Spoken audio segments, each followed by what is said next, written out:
Hali ya utulivu imeripotiwa katika maeneo mengi ya mashariki mwa nchi ya Jamhuri ya Kidemokrasia ya Kongo, ikiwa ni saa chache kupita tangu rais wa Angola atoe wito wa usitishwaji mapigano. Victor Moturi anatuarifu mengi zaidi. Katika tangazo alilotoa hapo jana, Rais Joao Lourenco alizitaka pande zinazogombana kusitisha mapigano kuanzia usiku wa kuamkia leo.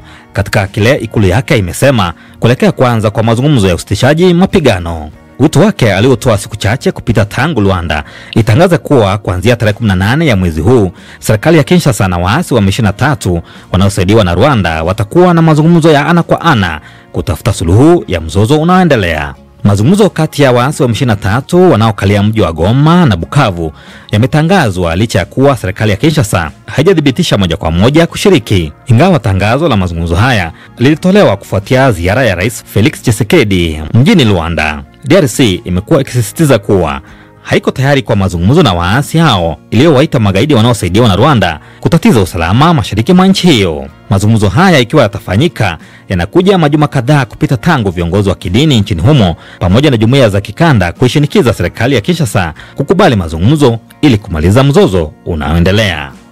Na Victor Moturi, msikilizaji, tusaidie na mzozo huu ambapo mawaziri wa mambo ya nje na ulinzi wa Jumuiya ya Afrika Mashariki walikutana hapo jana kujadili ramani ya kurejesha amani na utulivu mashariki mwa DRC na msaada wa kiufundi kwa mchakato wa amani wa jumuiya hiyo na ile ya kusini mwa Afrika SADC, ambapo walisisitiza haja ya haraka ya kuwa na mtazamo wa umoja wa kikanda na kuimarisha nafasi ya ushirikiano wa kimkakati.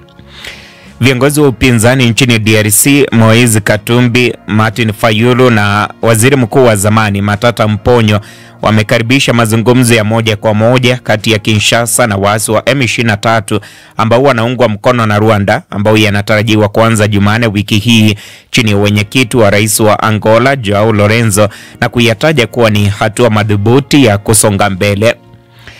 Vyama viwili vikubwa vya upinzani nchini Tanzania, Chadema na ACT Wazalendo, vinaendelea kuongeza shinikizo kwa serikali kufanya marekebisho ya sheria ambayo yatapelekea kuwa na uchaguzi huru, haki na wa kuaminika.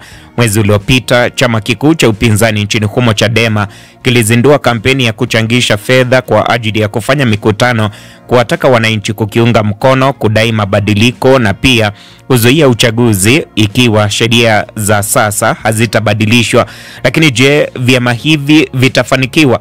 Alois Mchunga ni mchambuzi wa masuala ya siasa, anazungumza akiwa Tanzania. Ukiangalia kwa upande wa Chama cha Mapinduzi, chama tawala, ni kama hakiko tayari kwa hali hiyo, kwa sababu kimeshasema kwamba mageuzi ambayo yameshafanyika mpaka sasa yanatosha kufanyika kwa uchaguzi. Kwa hivyo nadhani ni mjadala ambao kusema kweli bado sidhani kama ni jambo ambalo litawezekana, yale ambayo upinzani wanayataka kama yatapatikana kabla ya mwezi Oktoba ambako ndio uchaguzi mkuu utafanyika, kutokana na kwamba chama kinachotawala ni kama hakiko tayari kwa ajili ya madai hayo ya upinzani. Msikilizaji, Chadema inasema kwa sheria zilizoko sasa haiamini kwamba ikiwa uchaguzi wa mwezi Oktoba mwaka huu utakuwa huru na wa haki. Idadi ya watu waliopotezwa nchini Sudani imeongezeka hadi takriban watu 2,000 wakati vita vya wenyewe kwa wenyewe nchini humo vikikaribia miaka miwili, shirika la kutetea haki za binadamu nchini humo lilisema jana. Waendesha mashtaka nchini Ufaransa wamefungua uchunguzi wa mauaji ya bila kukusudia dhidi ya kampuni ya Total Energies kwa kushindwa kuwasaidia watu waliokuwa hatarini wakati wa shambulio la wanajihadi waliowaua raia wengi karibu na mradi wa gesi katika mji wa Palma nchini Msumbiji unaomilikiwa kwa sehemu na kampuni hiyo ya Ufaransa. Wanamgambo wanaoshirikiana na jeshi la Burkina Faso wamedaiwa kuhusika na mauaji ya kutisha ya makumi ya watu magharibi mwa nchi hiyo kufuatia video zilizosambazwa katika mitandao ya kijamii ambazo hata hivyo mamlaka nchini humo zimepinga vikali na kuzitaja kama kampeni ya upotoshaji. Mwanaharakati wa mashirika ya kiraia nchini Mali, Badara Alusako, ambaye pia ni mkosoaji mkubwa wa utawala wa kijeshi kwenye mitandao ya kijamii, alitekwa nyara siku ya Ijumaa na watu wasiojulikana mjini Bamako na hadi kufikia sasa hajulikani aliko. Waziri wa ulinzi wa Ufaransa Bruno Retailleau ametishia kujiondoa serikalini ikiwa Paris itaachana na mpango wa kushinikiza Algeria kuwakubali raia wake waliofurushwa nchini Ufaransa. Katika mahojiano na gazeti la Le Parisien ambayo yalipeperusha mtandaoni hapo jana, wataalamu wa masuala ya diplomasia nchini Afrika Kusini wanahoji kwamba kuongezeka kwa mvutano kati ya nchi hiyo na Marekani umechangiwa na kundi dogo la wanaume wazungu ambao wanasema wanahusishwa na Afrika Kusini ambao hawajaridhishwa na mambo yalivyo baada ya balozi wa Pretoria nchini Washington kuachishwa kazi. Na kule Kilimanjaro kupitia Fountain Radio mita bendi ya 89.7.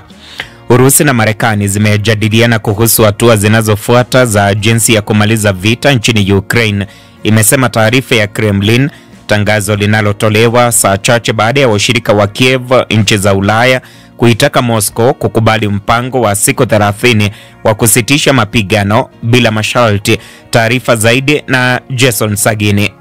Juma hili Marekani ilipendekeza kusitishwa kwa mapigano katika vita iliyodumu kwa zaidi ya miaka mitatu baada ya mazungumzo nchini Saudi Arabia ambayo Kiev ilikubali. Hata hivyo, licha kupokea mpango huo kutoka kwa Marekani, Rais wa Urusi Vladimir Putin hajatoa jibu la wazi. Badala yake, ameorodhesha mlolongo wa masharti na kuibua maswali kuhusu pendekezo hilo. Rais wa Ukraine Volodymyr Zelensky hapo jana alishtumu Kremlin kwa kutotaka kusitisha vita na kuonya kwamba Moscow inataka kwanza kuboresha hali yao katika uwanja wa vita kabla ya kubaliana na usitishaji wowote wa mapigano. Moscow inasema waziri wa mambo ya nje wa Marekani Marco Rubio alimpigia simu mwenzake wa Urusi Sergei Lavrov na kujadiliana masuala kadhaa kuhusu utekelezaji wa mapendekezo ya Washington. Na Jason Sagini. Urusi leo imesema imewahamisha raia wake 371 kutoka maeneo ambayo iliyachukua tena kutoka kwa vikosi vya Ukraine katika eneo la mpaka la Kursk. Idadi ya watu waliofariki kufuatia mkasa wa moto uliotokea katika klabu ya usiku huko Macedonia Kaskazini imeongezeka hadi watu 59 na wengine zaidi ya 150 wakiachwa na majeraha, waziri wa mambo ya ndani wa nchi hiyo amesema leo. Kiongozi wa kanisa Katoliki duniani Papa Francis amekiri kuwa mdhaifu na kukabiliwa na kipindi cha majaribio katika ujumbe aliotuma kutoka hospitalini ambako amekuwa akipokea matibabu ya pneumonia tangu Februari 14. Mashambulio ya kwanza ya Marekani dhidi ya Wahudhi wa Yemen tangu Rais Donald Trump aingie madarakani yamesababisha vifo vya watu 31, waasi hao wamesema leo, huku Trump akionya kwamba atazidisha mashambulio dhidi ya kundi hilo linaloungwa mkono na Iran ikiwa halitaacha kushambulia meli.